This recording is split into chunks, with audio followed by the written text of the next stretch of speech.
According to legend, a long time ago, an extraordinary child with incredible strength was born into an ordinary family.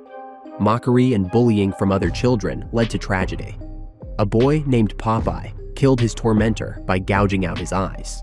His parents hid him in the basement to protect him from an angry mob, but the townspeople set their house on fire, and Popeye, trying to escape, drowned in a lake. 15 years later, the family's house was inherited by Tara's parents, who decide to surprise them by restoring the house with friends and turning it into a horror attraction dedicated to Popeye. However, Popeye isn't dead and is more determined than ever to kill. Borrowing, plagiarism, and attempts to piggyback on famous projects have always been common in the world of low-budget horror.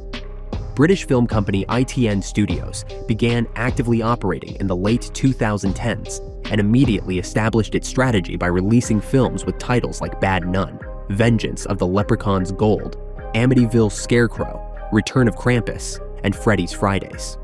They weren't the first, and they likely would have faded into obscurity, but the studio struck gold with Winnie the Pooh, Blood and Honey, a run-of-the-mill horror flick that gained traction because the killers were characters from Alan Milne's famous children's book, which had entered the public domain.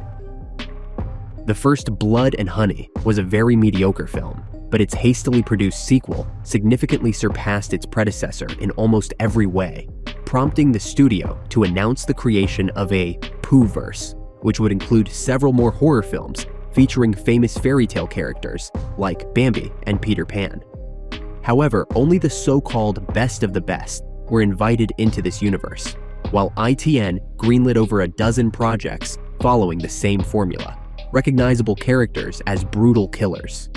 Thus, in the first months of 2025, Piglet, Mouse of Horrors, and, of course, Popeye's Revenge were released. Interestingly, ITN isn't the only one capitalizing on the public domain trend. Popeye, whose early comic book versions from 1929 entered the public domain at the beginning of 2025, instantly became the main character of 3 slasher films. Aside from Popeye's Revenge, this year will also see the British Shiver Me Timbers and the American Popeye the Slayer Man.